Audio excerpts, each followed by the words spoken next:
Amigos y amigas que nos sintonizan a través de Tuxtla Cultural, gracias por su asistencia y por interesarse en ese tema que es fundamental para entender las razones por qué Chiapas es capital del estado. Mis compañeros ya han hablado tanto de la figura de Emilio Rabasa, este intelectual coiteco, científico, que llegó a primeros niveles de la administración pública.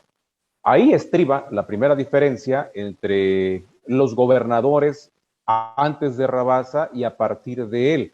La diferencia es que Rabasa no era militar, no era militar como Trilla, no era militar como Pantaleón Domínguez, tampoco era militar como los caciques de Soconusco, Sebastián Escobar, ni los caciques de la Frailesca, Julián Grajales, y todos estos ex tuxtepecanos en su mayoría, es decir, los que lucharon con Porfirio Díaz en la revolución de Tuxtepec y por esas amistades y sociabilidades militares, digamos, llegaron a ser gobernadores. Estos gobernadores tenían una visión completamente diferente a la que tuvo Rabasa. Rabasa era un muchacho de 35 años cuando viene como gobernador, que había sido muy estudioso, que había pasado por una gran cantidad de posiciones en la administración pública en Chiapas, es decir, no era novato, había sido aquí agente del Ministerio Público, había sido director del Instituto Literario y Científico allá en San Cristóbal, fue diputado local,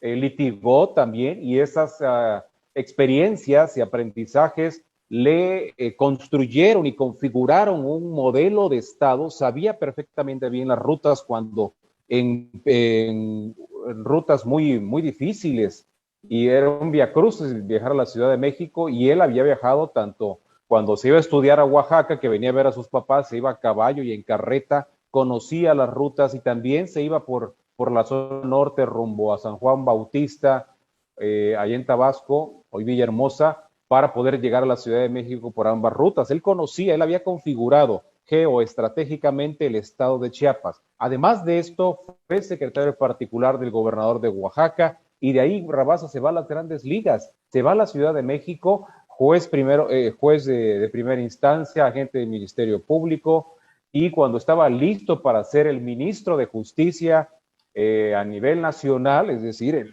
el ministro de Justicia en México, pues Porfirio Díaz le cambia la propuesta y le dice, pues mejor vete de gobernador. ¿Por qué lo manda de gobernador y le da más bien la anuencia y el espaldarazo para que venga este joven de 35 años? Bueno, porque tenía un conocimiento muy importante de la política y sobre todo del constitucionalismo. Rabasa viene aquí, lo digamos de esta manera, con la espada desenvainada, viene a transformar completamente la situación económica, política, social, geoestratégica del estado de Chiapas. Ahora, ¿cuáles son las razones? Rabasa, con esta visión que tenía de Chiapas, con este cariño que tenía de Chiapas y con el conocimiento muy completo y configurado de la situación latente de Chiapas en todos los órdenes, viene con un plan muy bien estructurado. Las razones, como le he dicho antes, no las dijo públicamente, es decir, él no vino a justificar su plan de trabajo, pero sí las dijo de manera muy puntual y digamos, en una epistolar con Porfirio Díaz, cartas que actualmente pueden ser consultadas en el archivo general de Porfirio Díaz, que está tanto en la Universidad Iberoamericana como en la Universidad de las Américas. Ahí se guardan esos dos fondos documentales donde podemos leer todo lo que Emilio Rabasa le fue diciendo desde que vino. Desde diciembre de 1891, cuando viaja a San Cristóbal, después de una reunión en donde arreglan, o más bien le expone la legítima y honesta aspiración de ser gobernador a Porfirio Díaz, y él acepta, viene y, bueno, de entrada él despacha en San Cristóbal de las Casas, diciembre de 1891, enero 1892, febrero, marzo, abril, mayo, junio, es hasta agosto cuando se hace el traslado de los poderes. En este tiempo, amigos y amigas, Rabasa, de entrada, lo que viene a hacer es a cancelar el proyecto ferroviario del que había hecho gran alarde Manuel Carrascosa. Rabasa viene y cancela tanto el ferrocarril, que ya tenía 20 kilómetros construidos de Tonalá, del puerto de Arista a Tonalá, y el material que se había desembarcado en San Benito para hacer también ahí el muelle de gran calado y poder concretar el ferrocarril. ¿Por qué cancela el tan anhelado ferrocarril? Bueno, porque había un fraude total que había hecho Manuel Carrascosa. Ahí empieza Emilio Rabasa con sus transformaciones. Mire, viene a sanear la hacienda pública, viene a hacer reformas importantes en las elecciones para magistrados y jueces de primera instancia, de agentes de ministerios públicos, también la elección de legisladores, ahora con el escrutinio de la sociedad, lanza la constitución totalmente reformada, y no era para menos porque su disciplina era el constitucionalismo.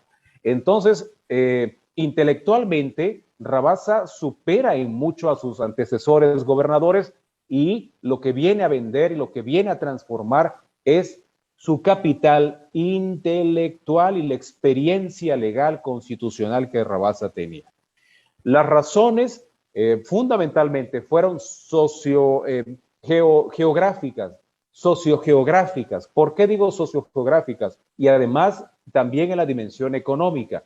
San Cristóbal de las Casas tenía casi 400 años, un poco más, de ser la capital de Chiapas. Sin embargo, esta lejanía era más fácil articular una dinámica comercial económica en los valles centrales y en la costa que ir a las montañas. Era muy difícil llegar a la capital de Chiapas, a San Cristóbal. Era un viacrucis, era carreta, era caballo. Estos caminos de herradura, inclusive aún prevalecían para 1885, 1890, estos cargadores indígenas, los tamemes. Era deplorable y era muy injusto ver a estos personajes, estos varones cargando todavía.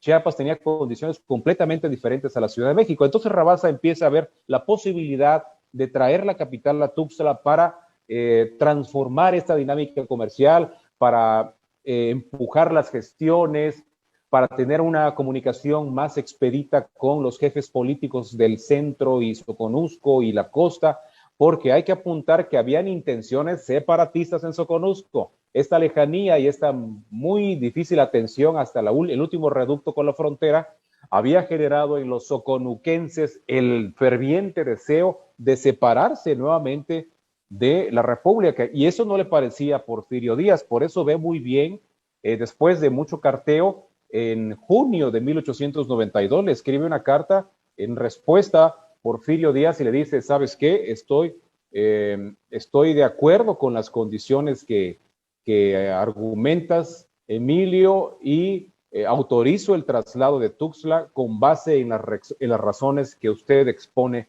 en su carta. Es el 28 de marzo, para ser más exactos, 28 de marzo de 1892, después de un largo carteo donde le explica muy bien. Así que Rabasa, con la venia de Porfirio Díaz, hace el traslado. ¿Qué pasa? Bueno, se genera una serie de comentarios y de interpretaciones públicas en los periódicos, que si a Rabasa le hacían el feo los coletos, que Rabasa no se llevaba con los sancristobalenses, que no le dieron un préstamo para sanear las finanzas públicas, un sinfín de versiones que se han acuñado, pero lo cierto es que este personaje intelectual tenía el plan político, social, económico, geográfico muy bien definido. Estas razones Rabasa las fue demostrando poco a poco. Ciertamente Tuxtla no tenía el desarrollo arquitectónico y urbano de San Cristóbal, pero poco a poco se fueron construyendo edificios, se empedraron las calles, se mejoraron los servicios públicos, y gracias a eso Tuxtla Gutiérrez hoy es la capital del estado de Chiapas. Pero también gracias a eso San Cristóbal de las Casas mantiene esta belleza arquitectónica como pueblo mágico, como pueblo colonial. Imagínense ustedes, amigos y amigas, que San Cristóbal fuese hoy la capital de Chiapas. ¿Tendría este cuidado en su arquitectura? ¿Tendría este orden en su proyección turística, tal vez? Lo dejo como un planteamiento para ustedes, amigos espectadores que nos están viendo a través de Tuxtla Cultural. En suma, estas son las razones de Rabasa, razones estructuradas, planeadas, pensadas, consensuadas, desde luego, en todo momento con el presidente Porfirio Díaz, y es por ello que con mucha decisión decreta el traslado de los poderes y residencia el 9 de agosto y el 11 de agosto se publican y es la fecha que se ha retomado históricamente para conmemorar la residencia de los poderes del Estado en Tuxtla Gutiérrez. ¿Hubo otros intentos después? Sí, hubo varios de regresar.